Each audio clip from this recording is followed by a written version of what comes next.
जय श्री राम। मित्रों, श्री रामचरितमानस की यहाँ तक की कथा मैं आप सभी को सुना चुका हूँ कि हनुमान जी को भगवान श्री राम अपनी मुद्रिका देकर माता सीता की खोज के लिए भेजते हैं।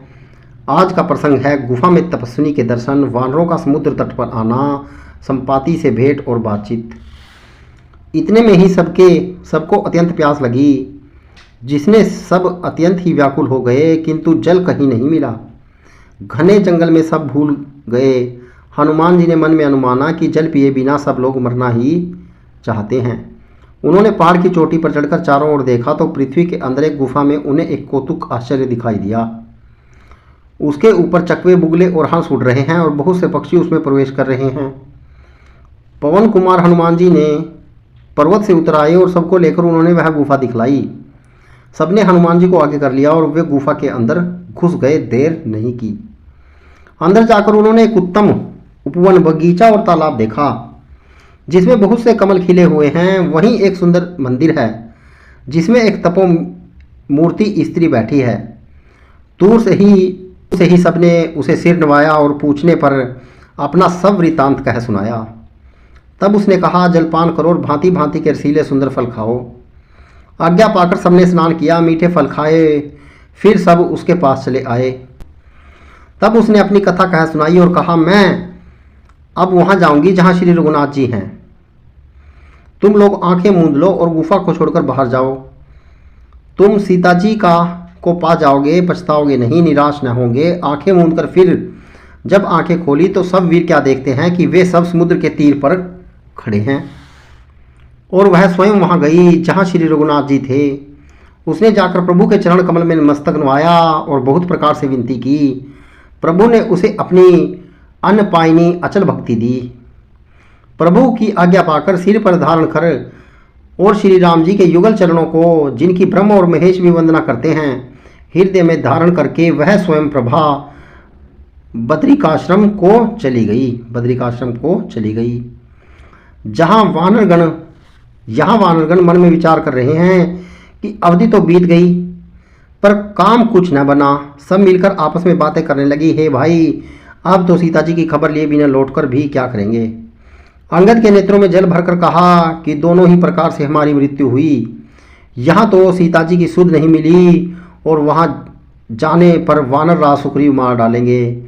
वे तो पिता के वध होने पर ही मुझे मार डालते। श्री राम जी ने ही मेरी रक्षा की, इसे सुग्रीव का कोई एहसान नहीं। अंगद बार बार सबसे कह रहे हैं कि अब मरण हुआ, इसमें कुछ भी संदेह नहीं है। वानर वीर अंगद के वचन सुनते हैं किंतु कुछ बोल नहीं सकते। उनके नेत्रों में जल बह रहा है। एक क्षण के लिए सब सोच में मगन हो गए। फिर सब ऐसा वचन कहने लगे, हे सुयोग्य युवराज, हम लोग सीता जी की खोज लिए बिना नहीं लौटेंगे। ऐसा कहकर लवण सागर के तट पर जाकर सब वानर कुश बिछाकर बैठ गए। जामवंत ने अंगद का दुख देखकर विशेष उपदेश की कथाएं कहीं। वे बोले, हे तात, श्री राम जी को मनुष्य न माने, उन्हें निर्गुण ब्रह्म अजय और अजन्मा समझें। हम सब सेवक अत्यंत बड़भागी हैं जो निरंतर सुगुण ब्रह्म श्री राम जी में प्रीति रखते हैं। देवता, पृथ्वी, गौ और ब्राह्मणों के लिए प्रभु अपनी इच्छा से किसी कर्म बंधन से नहीं अवतार लेते। वहाँ सुगुणोपासक भक्त सालोक्य, सामीप्य, सारूप्य, सारिष्टि, सायुज्य सब प्रकार के मोक्षों को त्याग कर उनकी सेवा में साथ रहते हैं। इस प्रकार जामवंत बहुत प्रकार से कथाएं कह रहे हैं। उनकी बातें पर्वत की कंदरा में संपाति ने सुनी। बाहर निकल उसने बहुत से वानर देखे। तब वह बोला, जगदीश्वर ने मुझे घर बैठे बहुत सा आहार भेज दिया।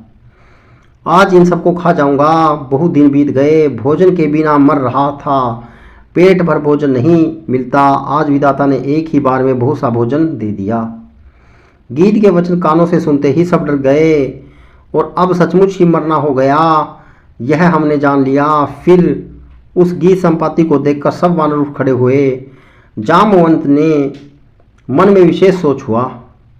अंगद के मन में विचार कर कहा, आहा, जटायु के समान धन्य कोई नहीं। श्री राम जी के कार्य के लिए शरीर छोड़कर वह परम बड़भागी भगवान के परम धाम को चला गया। हर्ष और शोक से युक्त वाणी समाचार सुनकर वह पक्षी संपाति वानरों के पास आया वानर डर गए। उनको अभय करके अभय वचन देकर उसने पास जाकर जटायु का वृतांत पूछा। तब उन्होंने सारी कथा उसे कह सुनाई। भाई जटायु की करनी सुनकर संपाति ने बहुत प्रकार से श्री रघुनाथ जी की महिमा वर्णन की। उसने कहा, मुझे समुद्र के किनारे ले चलो, मैं जटायु को तिलांजलि दे दूं।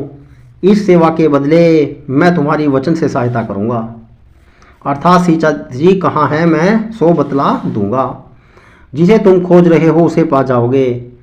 समुद्र के तीर पर छोटे भाई जटायु की क्रिया श्राद्ध आदि करके संपाति अपनी कथा कहने लगा। हे वीरवान रो सुनो, हम दोनों भाई उठती जवानी में एक बार आकाश में उड़कर सूर्य के निकट चले गए। वह जटायु तेज नहीं सह सका, इसे लौट आया, किंतु मैं अभिमानी था इसलिए सूर्य के पास चला गया। अत्यंत अपार तेज से मेरे पंख जल गए। मैं बड़े जोर से चीख मारकर जमीन पर गिर पड़ा। वहाँ चंद्रमा नाम के एक मुनि थे। मुझे देखकर उन्हें बड़ी दया लगी। उन्होंने बहुत प्रकार से मुझे ज्ञान सुनाया और मेरे देह जनित देह संबंधी अभिमान को छुड़ा दिया। उन्होंने कहा, त्रेता में साक्षात परब्रह्म मनुष्य शरीर धारण करेंगे। उनकी स्त्री को राक्षसों का राजा हर ले जाएगा। उसकी खोज में प्रभु दूत भेजेंगे। उनसे मिलने पर तू पवित्र हो जाएगा और तेरे पंख उग आएंगे। चिंता न कर, तू सीता जी को दिखा देना। मुनि की यह वाणी असत्य हुई। अब मेरे वचन सुनकर तुम प्रभु का कार्य करो।